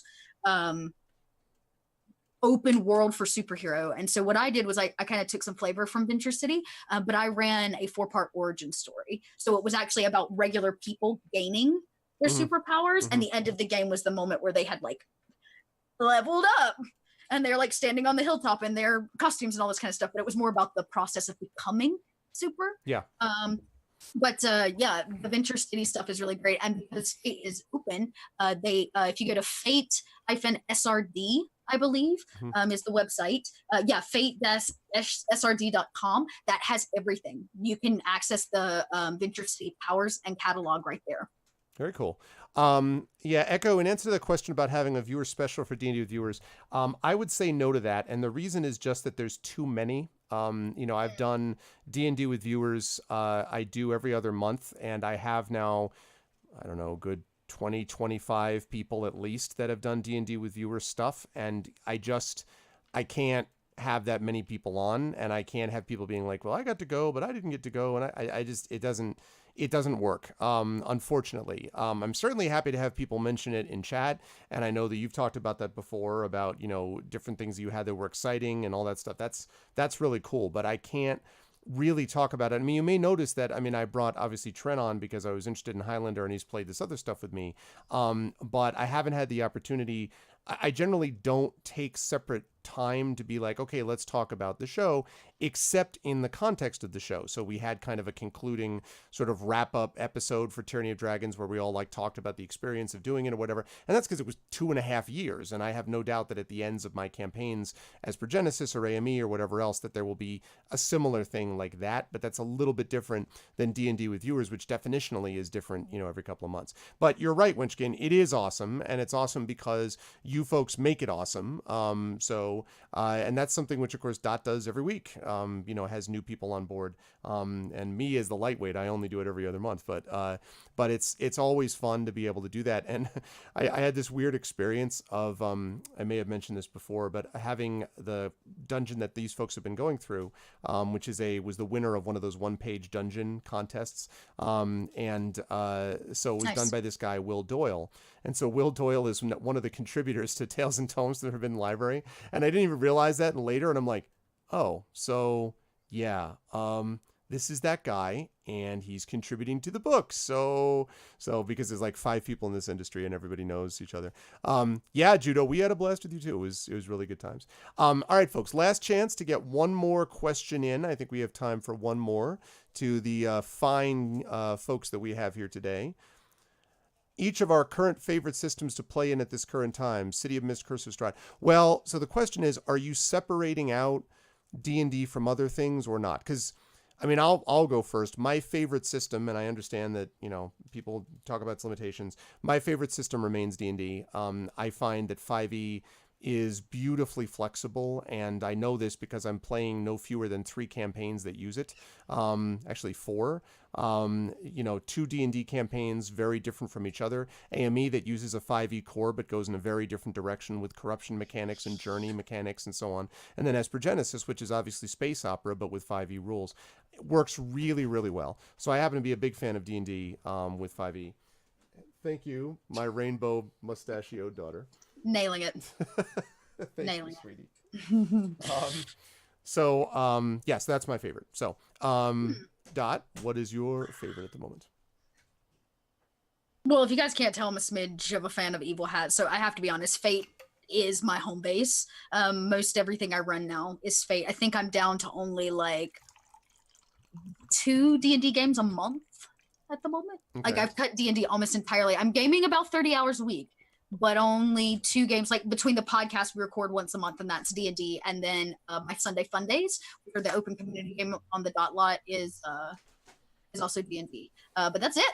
Everything else now is something else. And because Fate allows me to play and allows me to build worlds and story from odd perspectives, like that of Broken Appliances or Anchorman from the 70s. I like it. So I find my home base in Fate Core because I can do just about anything I want with it. That's cool. A lot of people I know are big fans of Fate Core. Trent, what about you? What's your favorite system at the moment?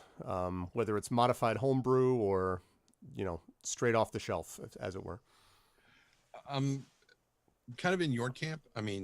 D&D 5th edition is probably the best of both worlds. My housemate, he and his Friday night D&D groups, who will be getting together in about an hour and a half, they used to play Hackmaster for the longest time, and that, while it has just 4 billion different ways of doing things and is brutal in a lot of its stuff, it is. There's a neat flexibility to it that's kind of cool. I liked Pathfinder and 3.5 because it was sort of a middle ground between 5e and 3.5. Yeah, it was really good. I still sometimes at the table will be like, make a will check. Oh, that's not a thing anymore. Yeah. one of my favorite characters was a mink cleric that one of my old GMs, Lance, that he and we created an entire clerical group, sect, thing, church, whatever. Order something. Yeah. Thank Cool. you, order. That was what I was looking for. Their Organization. entire thing was the gathering of information. That they had Ah. gigantic life. They were the Illuminaries, and we made a custom spells called Perfect Scribe that he didn't have to be able to understand, but he would record the exact sounds that he Cool. was hearing, and then he would send that scroll back to the library where people could translate that, and they would gather all really awesome stuff. But by and large, City of Mist was very cool. I very much enjoyed playing that, but D&D is where my heart is. It always has been. I dig it. Cool stuff. And because we are now about 5 minutes from the top of the hour, and I need to get ready for Espergenesis, one of those aforementioned, and Dot needs to go get her endgame swerve on. I'm going to wrap us up for today. I really enjoyed the show today. Trent, I'll start with you. Thank you so much for being on, first of all. And where will the fine folks see you on these interwebs? Here on Tuesday. Yeah, you will be here on Tuesday for sure. I think that's my next one. I'll be back here on Tuesday morning for me for Adventures in Middle-earth, where I will be reprising my role as Tanabear, the Hearthmite. Aside from that, I will be the first of the month next month. Yes, for D&D. the first Saturday, first Saturday, and it will not be third this time because of ArvCon. It'll be the big Correct. anchor leg on Sunday. So we're bookending We're bookending it. Yep.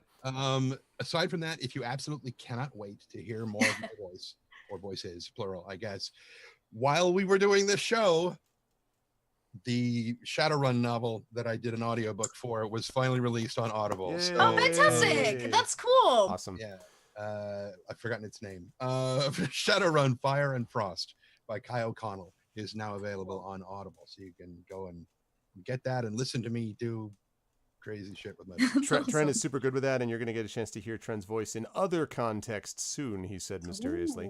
But anyway, yeah, thank you, Trent, so much. And Trent should put a link to that if you can put one up there while we are letting Dot tell us where.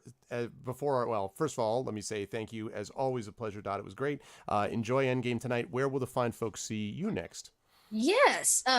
Well, the quick and easiest way to always know where I'm at is just to follow me on Twitter. If you don't like the social media, I do. You should too. If you don't like social media, there's also a link to my Discord, which is called the Dot Lot, and we just hang out and have a good time, and I keep everybody up to date there. But next up, so what is today? Friday. Tomorrow. The closing of right. Sounds of Silence over on Roll For It. It's done. This season. It's coming to a close. With so much at stake. There's Methuselah sleeping under Chicago. It's getting intense. Dang. So yeah, you can see me there. And then Sunday is the Owl of Lycia, which is Marcy Velin's cipher game, like high fantasy game, which now has a home on my channel. So you can check me out there. And then next week, of course, Tuesday is the infamous what did you call it? Witch Tales? The Witch Girl Adventures. I just love that. I feel like I should do a parody song now. But Witch Girl Adventures is back Tuesday night with full gang of witches. So they're in some trouble as well. We'll see how that goes. High school trouble though, not the same kind of vampire trouble. I'll be in. High school. Unless you have high school vampires, and that's Twilight. Nobody wants. I was about to say that's a whole separate Nobody campaign I haven't wants planned it. yet. Always a great pleasure to have you here. Of course, Dave normally is with us and should be back with us next month. The Digital DM joins us as well. But we'll be back to you folks in May next month. Dot and I will be with Dave with a new special guest. So thank you to Trent for guesting today. We will see Trent on Tuesday. Thank you, Dot. Enjoy Endgame. Chat, can we get some love for our wonderful panelists? And I'm going to let them go. Thank you, everyone. Great show tonight, and I will see you all soon. And there we go. All right. So with that, one group goes out 1 minute ahead of time, and that means another group must come in, and I'm going to allow that other group to happen. So what I'm going to do is I'm going to fire up a break screen here. And then when I get back from the break screen, hopefully we'll be ready to go. I'm not going to have music playing because I'm going to be talking to them, and that would be really weird if you could hear both of those. So please stick around. Let people know I'm going to change things over, and we'll be back to you in about 5-10 minutes. If anyone comes in and is like, what's going on? Tell them to stay, because about 5-10 minutes, we will be back with you with Esper Genesis as we continue. It's going to be awesome. So stick around, everyone. Thanks, and I will be back to you folks in just a moment. See you all